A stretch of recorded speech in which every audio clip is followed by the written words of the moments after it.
এই রমজানের শুরুতেই ইমাম মাহদির আগমনের নতুন একটি আলামত কিন্তু প্রকাশ পেয়েছে, যা অনেকেই উপলব্ধি করতে পেরেছেন, অনেকেই পারেননি।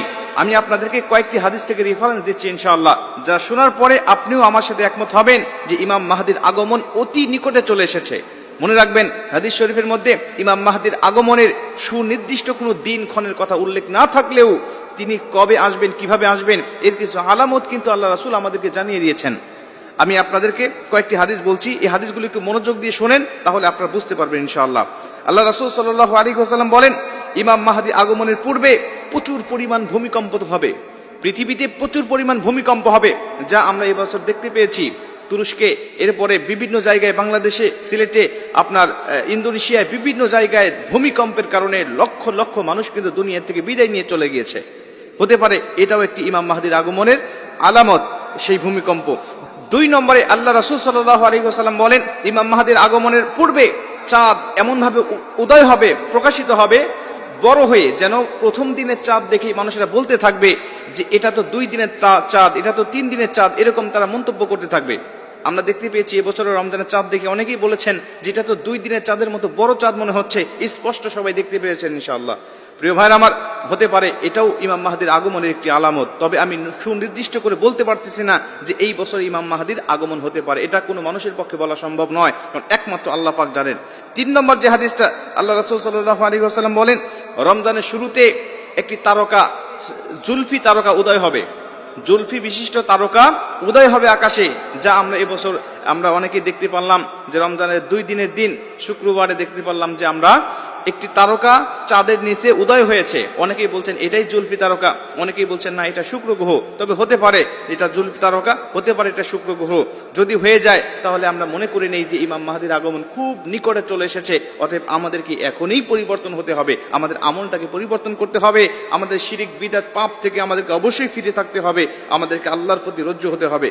4 নম্বর যে হাদিসটা, আল্লাহ রাসূল সাল্লাল্লাহু আলাইহি ওয়াসাল্লাম বলেন, রমজানের ওই বছরের রমজানটা শুরু হবে শুক্রবার দিয়ে এবং মধ্যবর্তী রমজানটা হবে শুক্রবার। আমরা দেখতে পেরেছি এবছরের রমজান শুক্রবার দিয়েই শুরু হয়েছে। ভারত, পাকিস্তান, বাংলাদেশ বিভিন্ন জায়গায় শুক্রবার দিয়ে শুরু হয়েছে। অনেকে বলতে পারেন হুজুর এমনও তো দেশ রয়েছে যে দেশে শুরু হয়েছে বৃহস্পতিবার দিয়ে। আল্লাহ রাসূল এর এই হাদিস অনুযায়ী আমরা বুঝতে পেরেছি যে রমজান মাস শুরু হবে শুক্রবার দিয়ে, কিন্তু গোটা পৃথিবীতে একই দিন রমজান শুরু হয় এটা তো সম্ভব নয়। হতে পারে আল্লাহ রাসূল কোন কোন দেশকে টার্গেট করে বলেছেন, অথবা আরবি ক্যালেন্ডারকে টার্গেট করে তিনি বলেছেন। তবে আল্লাহ পাকই ভালো জানেন যে ইমাম মাহদির আগমনটা কবে হবে। রাসূল সাল্লাল্লাহু আলাইহি ওয়াসাল্লাম আরেকটি হাদিসের মধ্যে বলেছেন, ইবনে মাজাহ শরীফের হাদিস, আল্লাহ রাসূল সাল্লাল্লাহু আলাইহি ওয়াসাল্লাম বলেন যে ইমাম মাহদির আগমনের পূর্বে কাবার ধনভাণ্ডার নিয়ে 3 রাজপুত্রের মধ্যে তুমুল ঝগড়া হবে, দ্বন্দ্ব হবে, এবং তাদের মধ্যে তুমুল পরিমাণ তাদের মধ্যে যুদ্ধ শুরু হবে, এবং এই কাবার ধনভাণ্ডার 3 জনের একজনও হস্তগত করতে পারবে না। তখন পূর্ব দিক থেকে খোরাসান তথা বর্তমান আফগানিস্তান থেকে এক দল কালো পতাকাবাহী দল আগমন করবে, আর তাদের মধ্যে থাকে ইমাম মাহদি, হেদায়েতপ্রাপ্ত নেতা। আল্লাহ রাসূল বলছে, তোমরা যখন সংবাদ পাবে যে পূর্ব দিক থেকে কালো পতাকাবাহী দল আসতেছেন, তোমরা বরফের উপরে হামাগুড়ি দিয়ে হলেও তাদের কাছে যাবে, গিয়ে ওই ইমাম মাহদির হাতে তোমরা বাইয়াত গ্রহণ করবে, কারণ তিনি হবে হেদায়েতপ্রাপ্ত নেতা, আর তার অনুসারী যারা হবে তারাই হবে একমাত্র জান্নাতি দল। আমরা দেখতে পেরেছি বর্তমান কাবার 3 জন রাজপুত্রের মধ্যে তুমুল ঝগড়া, তুমুল দ্বন্দ্ব শুরু হয়েছে। 1 নম্বর হলো মুকরিম বিন আব্দুল আজিজ, 2 নম্বর হলো মোহাম্মদ বিন নাইফ, 3 নম্বর হলো মোহাম্মদ বিন সালমান। এদের মধ্যে কিন্তু ঝগড়া, তুমুল লড়াই শুরু হয়েছে। প্রিয় ভাইরা আমার, হতে পারে তাদের আল্লাহ রাসূল তাদেরকে নিয়েই হয়তোবা টার্গেট করে কথাটা বলেছিলেন।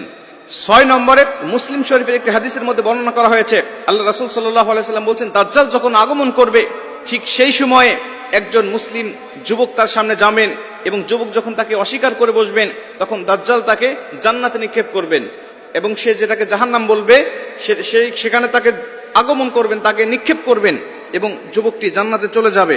আল্লাহ রাসূল সাল্লাল্লাহু আলাইহি ওয়াসাল্লাম বলছেন, তৎকালীন সময়ের সবচাইতে বড় যুবক হলো, ইমানদার যুবক হলেন তিনি। আমরা দেখেছি গত 2008 সালে প্যালেস্টাইনের আল আকসা একটি টিভি চ্যানেলের মধ্যে তখনকার সবচাইতে বড় একজন আলেম, নাম হলো ঈসা বাদওয়ান, তিনি একটি সাক্ষাৎকারে বলেছেন যে 2004 সালে জন্ম নেওয়া একটা শিশু 2008 সালে 6 ফেব্রুয়ারি তিনাকে যখন হাসপাতাল থেকে গাড়িতে করে নিয়ে আসা হচ্ছিল, তখন এই যুবকটি, এই ছোট্ট বাচ্চাটি কথা বলতেছিলেন যে আমি হলাম সেই যুবক যেই যুবককে দাজ্জাল হত্যা করবে এবং আমার পরে আর কাউকে হত্যা করতে পারবে না। তার কথা যদি সত্য হয় তাহলে 2004 সালে জন্ম সেই যুবকটি এখন কিন্তু যুবক বয়সে উপনীত হয়ে গিয়েছে। হতে পারে এই হাদিসটাও যদি সত্য হয় তাহলে ইমাম মাহদির আগমন কিন্তু খুব নিকটে চলে এসেছে। প্রিয় ভাইরা আমার, সুনির্দিষ্ট করে দিনক্ষণ কথা বলা কোনো আলেমের পক্ষে, কোনো মুফাসসিরের পক্ষে কখনোই সম্ভব নয় যে দাজ্জাল কবে আগমন করবে। কিন্তু এই কথাগুলো আমরা বলি এজন্য যে আমরা যারা এখনো পাপাচারের মধ্যে আছি ফিরে আসি। কারণ ইমাম মাহদির আগমন মানেই দাজ্জালের আগমন, দাজ্জালের আগমন মানেই আপনার ঈসা আলাইহিস সালাতু ওয়াস সালামের আগমন, ঈসা আলাইহিস সালাতু ওয়াস সালামের আগমন মানেই ইয়াজুজ মাজুজের আগমন, আর ইয়াজুজ মাজুজের আগমন মানেই দাব্বাতুল আরদের আগমন, দাব্বাতুল আরদের আগমন মানেই সূর্য পশ্চিম দিক থেকে উদয় হবে। আর এইভাবে যখন শুরু হয়ে যাবে তখন কিয়ামত একেবারেই নিকটবর্তী হয়ে যাবে। তখন আমাদের তওবার কাজে লাগবে না। অতএব তওবা এখনই করতে হবে, ফিরে আসতে হবে এখনই, ভালো হতে হবে এখনই। শিরক, বিদআত, পাপাচার, জিনা, ব্যভিচার, গুনাহের কাজ ছেড়ে দিয়ে আল্লাহকে সেজদা দিয়ে এক আল্লাহকে বিশ্বাস করে এখনই আমাদেরকে পরিবর্তন হতে হবে ইনশাআল্লাহ।